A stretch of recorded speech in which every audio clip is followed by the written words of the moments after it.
A/B plus C equals to 1:3, C/A+B equal to 5:7. Then అయినా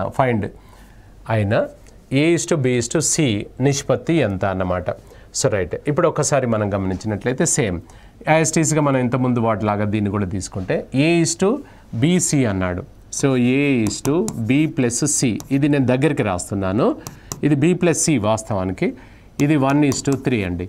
నెక్స్ట్ది వచ్చేసి ఏంటిదంటే అది AB అన్నమాట.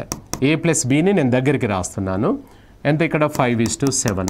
ఇక్కడ గమనించండి 4 వస్తుంది టోటల్, ఇక్కడ గమనించండి 12.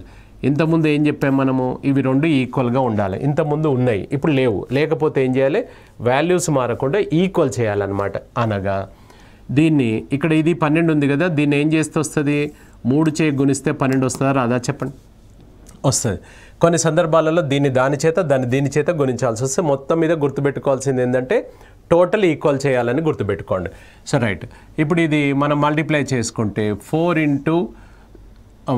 into 3 అన్నమాట. 1 into 3 = 3 అవుతుంది సార్. నెక్స్ట్ 3 into 3 = ఎంత అవుతుంది, 9.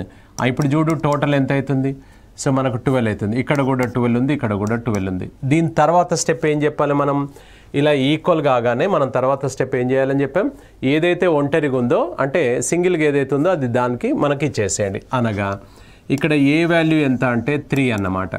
నెక్స్ట్ ఇక్కడ సి వాల్యూ ఎంత అంటే 5. దీన్ని ఏం మార్చలేదు కదా, ఏం అవసరం లేదు. ఇప్పుడు ఇలా మారిస్తే మనకు విలువలు ఏం మారవా సార్ అంటే ఏం మారవండి. ఎందుకనంటే ఇది ఇప్పుడు అవసరం అనుకుంటే కొట్టివేయండి, 1:3 వస్తుందా లేదా చెప్పండి, వస్తుంది. కాబట్టి మనం భయపడాల్సిన అవసరం లేదు, తప్పు కాదు.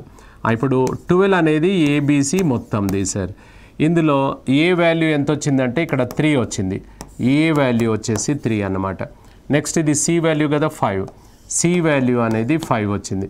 అప్పుడు బి వాల్యూ ఎంత అవుతుంది, మొత్తం 12 చాక్లెట్స్ ఉన్నాయి నీ దగ్గర. ఈయనకు 3 ఇచ్చినావు, ఆయనకు 5 ఇచ్చినావు, 3 + 5 మొత్తం 8 చాక్లెట్లు పోయినాయి. 8 పోతే ఇంక ఈయన వద్ద ఎన్ని ఉన్నాయి, 4. ఈ 4 ఎవరి అయి ఉంటాయి, రెండో వ్యక్తి అయి ఉంటాయి. 3:4:5 is the answer. 3:4:5 is the answer అవుతుంది.